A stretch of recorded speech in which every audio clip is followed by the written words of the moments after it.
99 race winless streak. Let's get a quick update. Hey, Chris, we just heard Casey Kane talking to his crew chief, Tommy Baldwin. He said the track is getting tighter. Big track. Holy cow, the car upside down on the back straightaway. Carl Long has crashed hard. Collected Bobby Labonte in the process. Man, Carl's car just took a wild tumble.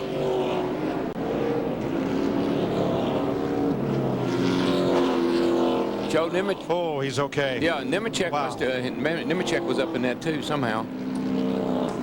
Sixth caution at lap 263, and there is Carl Long. He is okay. The Al Smith Dodge is a mess.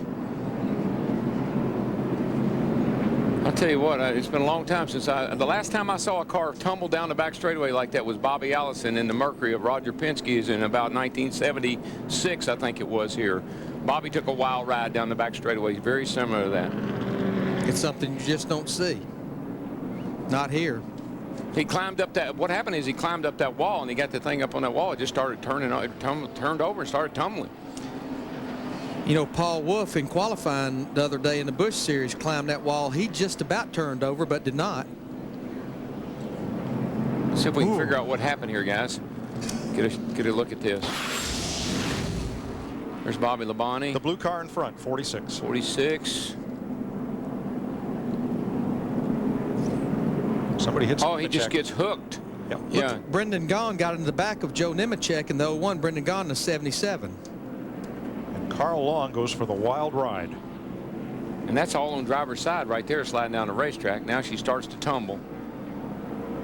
1, 2, 3, 4, 5. About 5.5, 6 times. And almost landed on top of Bobby Labonte. Jeannie? Although, guys, Bobby Labonte isn't really complaining too much. He says there's really not a lot of front end damage. He says, certainly I have some flat tires. I'm going to have to go behind the wall. Tear-offs off Matt Kenseth's Ford. They're also going to make a slight air pressure adjustment in that right rear, and he will beat his teammate, the 97, off pit road, Steve. Matt, Jamie McMurray saying his car is loose off the corners. They've already made a chassis adjustment, a wedge adjustment, 4 tires. Ryan Newman's team finishing up service. Matt Borland and crew. 18 cars on the lead lap. I believe McMurray may have beaten the everybody off pit road. There's what's left of Carl Long's car. Once again, he is okay after this bad tumble. Brendan Gaughan gets into the black car of Joe Nemechek, and the 46, the blue car, goes skyward there. Yeah, Nemechek being up under the back of the 46 car lifted it up and got it up on the wall. It was Mark Martin that turned Bobby Labonte there, and Labonte was way close to that. Look how high that car got right. It got a lot of air there at one point. At actual speed.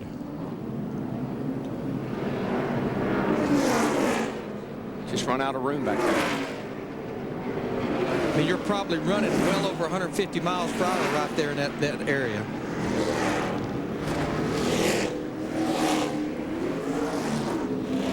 Ricky Rudd had to drive through it. Let's ride with him.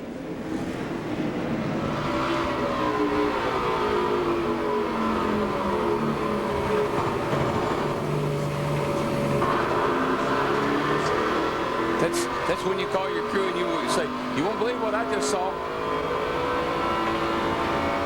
After the caution, the race off pit road. Second was too close to tell. Yeah, I think McMurray got second.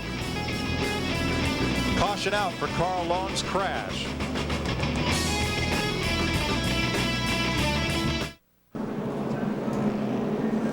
You can win tickets to the Samsung Radio Shack 400, or you could win a new car in our Radio Shack contest. For more information, log on to foxsports.com.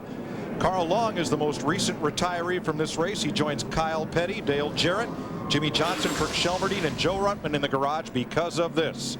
Well, you see, Joe got a little squirrely back there, and when he did, Brendan gets into him, and the 01 car actually just pushes the 46 over and gets him upside down. Nothing Mark Martin could do but lock the brakes up, getting into Bobby Labonte there.